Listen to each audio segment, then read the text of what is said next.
Don't stop.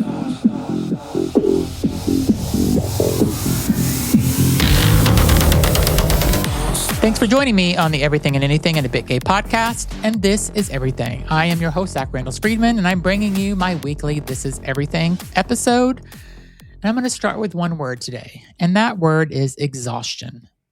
And I'm not exhausted because I've stayed up too late, or I've been working too hard on my podcast, or I've been trying to learn AI stuff, or I've been busy shopping or traveling. I'm exhausted for a different type of reason. The exhaustion is spending so long explaining our existence to people who feel they are entitled to interrogate us.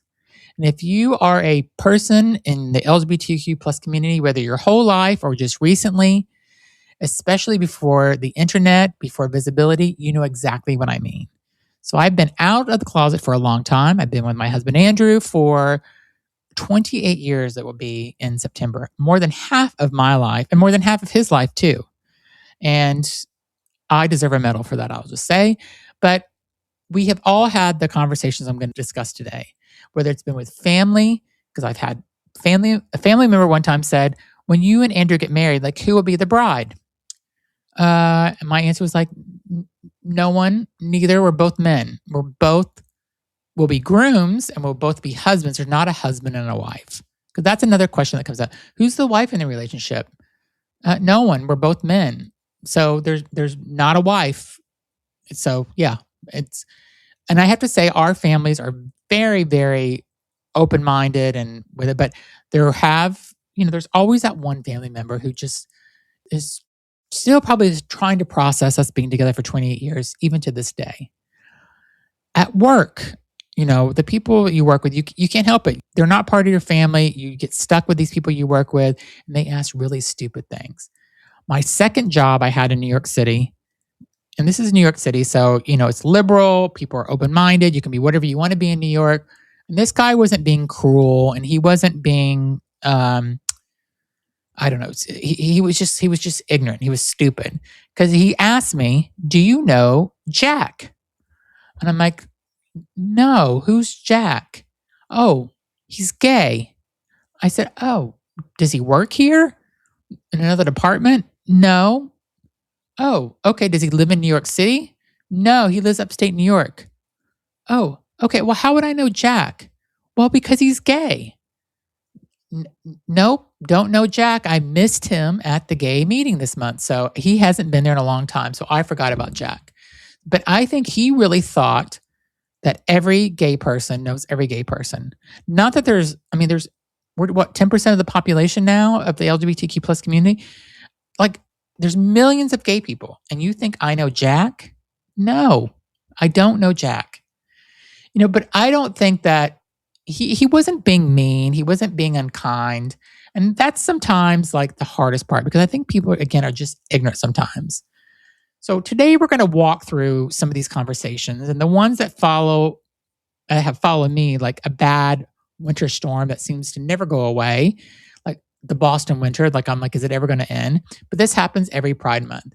But we're going to do something a little bit different with these today. We're not going to just shut them down. We're going to kind of sit with them for a minute. We're going to talk about these and sit with them and think about how these actually maybe make people in the LGBTQ plus community feel. Because if we understand why people say these things, we understand something important about why we are still here. So let's start with the first one. The first conversation, or the first question that gets asked a lot is, why isn't there a straight pride? So I do an LGBTQ plus news podcast. If you haven't listened to it, it's called Listen Up Girl. And I do news at least 6 days a week, 10 minutes or less. So be sure to subscribe to that podcast. But in my news podcast, I have done several reports that have talked about states like Iowa and Idaho who have put on these straight nights and have done straight pride weekends. And basically, if you can prove that you are a straight couple, a man and a woman, you get a free drink. Here's the interesting thing. People have gone and then reported about those events afterwards, and nobody came up and said, I'm straight, give me a free drink. Like, they just don't work. And I know that every time a person in the LGBTQ plus community hears this question, why isn't there a straight pride? It just makes you just want to sigh. It makes you want to just throw yourself off a cliff, I think. It's ridiculous.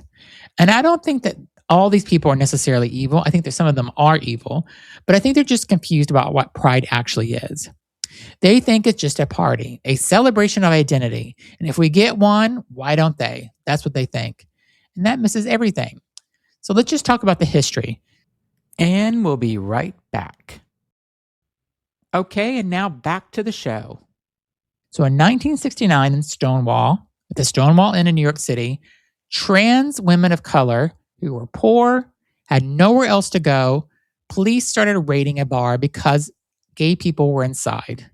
That was not a celebration, a survival response. That's what it was. It was a riot.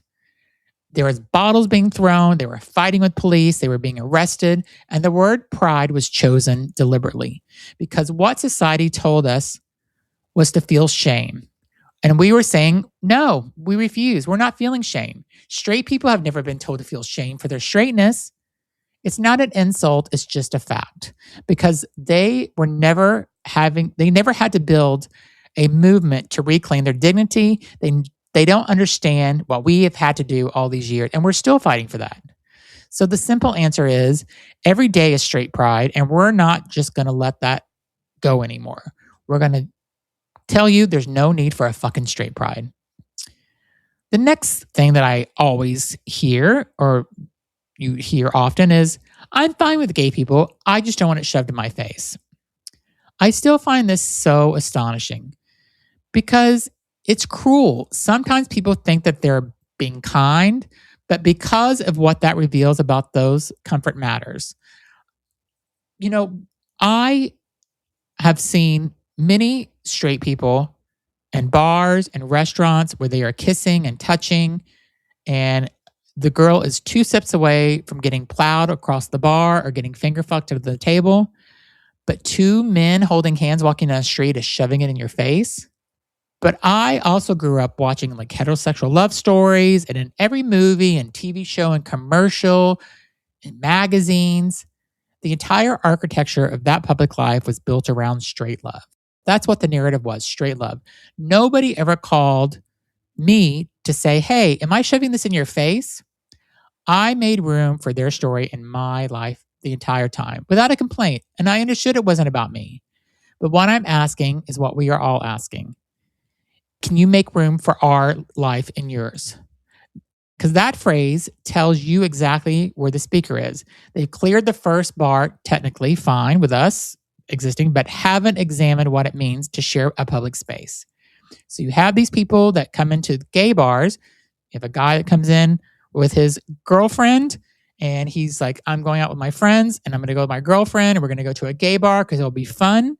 You see them puffing up their chest and really trying to butch it up some and be super masculine so nobody knows they're gay, or the bachelorette parties that come in because they want to go into a gay bar because they want to feel safe. Yeah, that's the reason why they go. They come in and invade our bars and clubs with these bachelorette parties being loud and obnoxious and want all the gay guys to love them and buy them free drinks all night because they want to feel safe. Yep. Imagine me going with a bachelor party to a straight bar doing the same thing. You don't fit there. So I know I have more patience for that now than I used to. It's not an infinity of patience, but I do have some. Because I remember performing comfort in spaces where I didn't feel safe. And sometimes these people are performing too. You know, they don't want to be judged for being gay. They think they see it's bad. They think it's being bad being gay. And they want to prove to their girlfriend that no homo there. That's what they're trying to prove. You know, the other thing I hear, here's another conversation. I'm gay, but I don't need to make it my whole personality. So this one's really hard for me because it comes from inside the house. And I get where people are coming from when they're saying this because some of us survived by becoming what they needed us to be, what our family wanted us to be. They wanted us to be contained, stay in the closet. We wanted to be one of the good ones, some of us, you know, quote unquote good ones. It was a spiral strategy that really ran deep with a lot of people, but it becomes your identity after a while. It becomes, ironically, its own kind of pride. Pride in being the acceptable version of who people want you to be. And I have cared and loved and had so many friends in my life that fall into this category. And I watched them make themselves smaller and smaller and smaller until there was hardly anything left at all. And I have a friend that I was best friends with for many, many years. I'm trying to think for 15 years probably. And he did this to himself, where he was gay. He was more on the masculine side gay, but he, because of his job that he had and his Cuban heritage and not wanting to come out to his family, he ended up just completely backing away from all of his gay friends and being something that he truly was not. Because let me tell you, he was the first one that would suck a dick in the bathroom bar. And then he was the one that's like, I don't even want to be seen on South Beach with a gay person.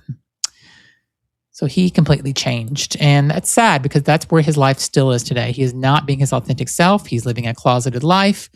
And he's probably very lonely and unhappy, but who knows? He's not part of my life anymore, so it doesn't matter to me. But what I want to say clearly, there is no correct amount of gay. There's no way to express it the right way. The guy who knows every single lyric of a gay song is not doing it better than the guy who watches football and happens to be attracted to men. We contain multitudes in our community. But if your self-expression includes looking down on people who are more visible, who are more expressive, who are maybe more queenie or more flamboyant or more open than you are, then that's worth examining. What you're really saying is that their visibility makes you uncomfortable. And that discomfort is not about them. It is about you. You have internalized shame that doesn't disappear when you come out. It just changes clothes. That's all it is. And you should really think about that and sit with that for a minute. The other thing little saying that I hear is that you don't look gay. So I have friends that hear this. I don't hear this that often because I think I do look gay and I'm fine with that. But I have some friends that think that they shouldn't hear it. But sweetie, you definitely look, act, and sound gay.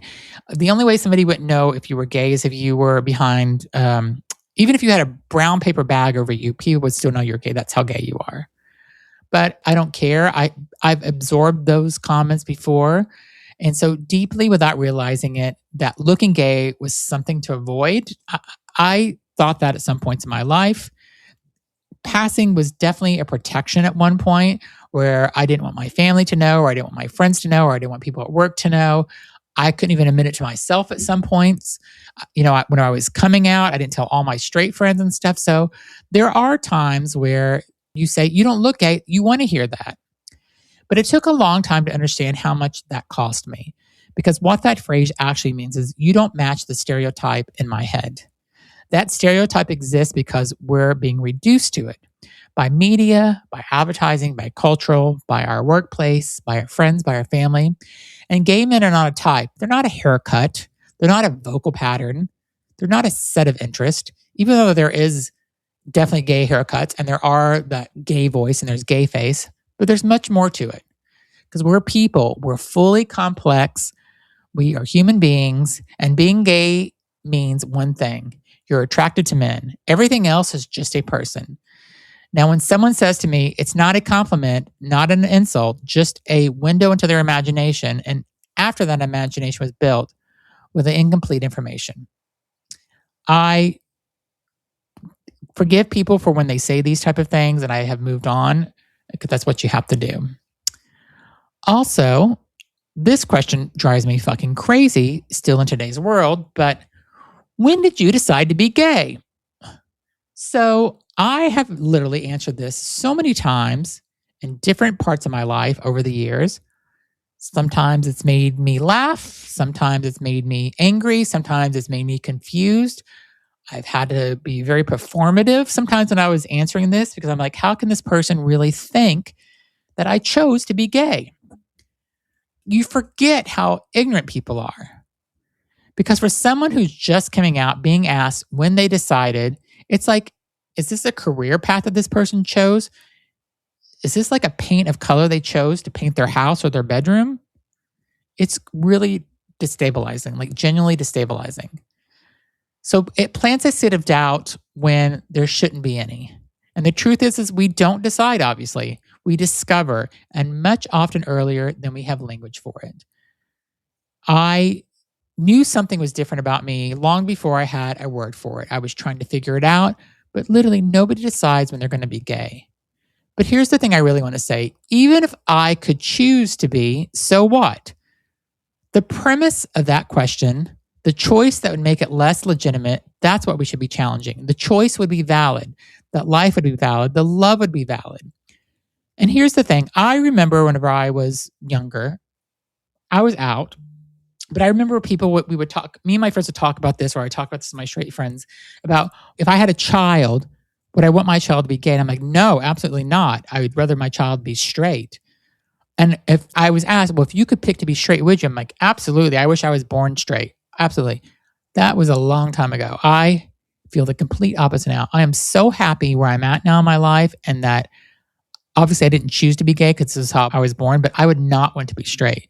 Because if I was straight, I wouldn't have met the person that I love more than anything in the world, Andrew, my husband.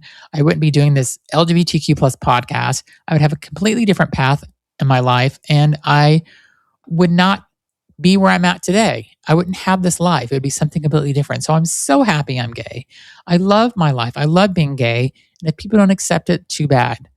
And if I had a child, my child was gay, I would be thrilled. If my child was straight, I'd be thrilled. If my child was transgender, I would be thrilled. I would be thrilled for whatever my child was. And I hope more people start to have that range of thought and emotion.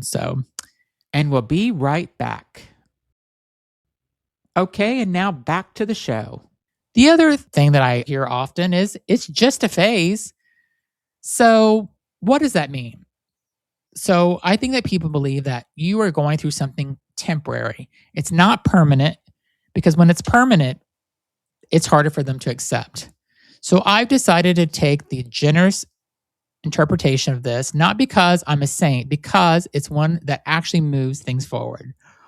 What I know about this phase is they end. That's what phases are. They stop, they have a beginning, and they have an end.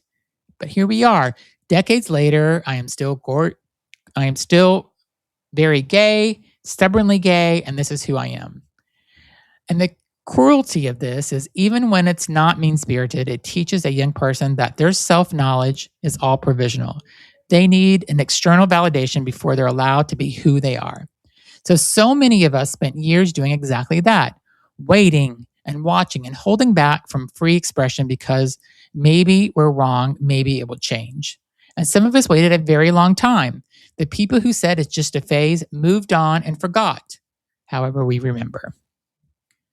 And then let's talk about pride has gotten too corporate when people say that. So I want to sit with this one for a minute, because this is something that's real here. Rainbow capitalism is real. Companies flying pride flags in June while donating to anti-LGBTQ politicians in November. These are real named companies, and they are worth being called out. That could be a whole nother episode. But the conclusion that some people draw is that the corporate involvement corrupts pride. And I'm going to push back on that, because I remember when no company would touch the LGBTQ plus community, when being associated with something gay was considered brand poison. The fact that corporations now want to be associated with pride is amazing, and that's a reflection of our cultural power. Yet, hold them accountable and ask them, what are they doing with the other 11 months? Show us your receipts. What are you doing for DEI the other 11 months? And here's the thing that we have to realize about this pride and where we are right now because of this current administration that is in the White House. We have corporate sponsors that were donating so much money to community pride events and doing DEI and changing their logos to rainbow colors, and a lot of that has disappeared. New York City, for example, is $500,000 short for this year's New York City Pride March at the end of June because of corporate sponsorships bailed out. So we say pride is annoying, or however you want to say it, but we need that. We need that allyship, because if we're rejecting that, we're isolating ourselves. So let's just remember that. And then this community was better before all these new labels. So let's translate that. Things were simpler when fewer people felt included and I didn't have to learn anything new. You know what was simpler? When we were all hiding in the closet. simple and devastating. Our community is alive, things are evolving, and we're growing things and we're becoming more complex. The alphabet soup at the LGBTQ plus isn't about being trendy. It's about people finding words that describe their experience about their centuries of invisibility. Every new label represents someone who spent years feeling like they didn't exist and then found language for themselves. So this is not a problem. That is the whole point. You don't have to memorize every term, but you do have to make room. And here's the thing that I want to say. There's been so much controversy about pronouns and why do we need to follow pronouns? And I have to say, when pronouns started becoming like a thing, I'm like, why are we doing these pronouns so much? Like, why am I being made to put my pronouns in my Zoom name at work? And why am I made to do this? But now I get it because people have had to fight for their pronouns. And if they want to be a she, he, or I'm sorry, a she, her, or a he, him, or a they, them, then let them be it. Because you know what? If it's not hurting you, then who cares? Let them be who they want to be. So here's what all these conversations have in common, and they ask us to justify our existence. That's really what it boils down to. And we've been doing this for so long, it feels so automatic that sometimes we forget we don't have to do this anymore. And I'm not saying stop educating, because educating people still matters. Visibility 100% matters, and conversations still matter. Even if the people are a little ignorant or a little stupid, sometimes take that extra minute to try to educate them because it can make a big difference in our community. But there is a difference between choosing to explain yourself and being required to. And we get those when we engage. We get to choose how much of ourselves we give. So what I have learned after almost 28 years with my husband, over decades in this community, with over a lifetime of trying to be exactly who I am, or mostly a lifetime, the people who are worth explaining yourself to, they're already trying to understand. They come to the conversation with something open in them, a question that isn't an interrogation. Those are the conversations worth having. Those are the people worth staying for.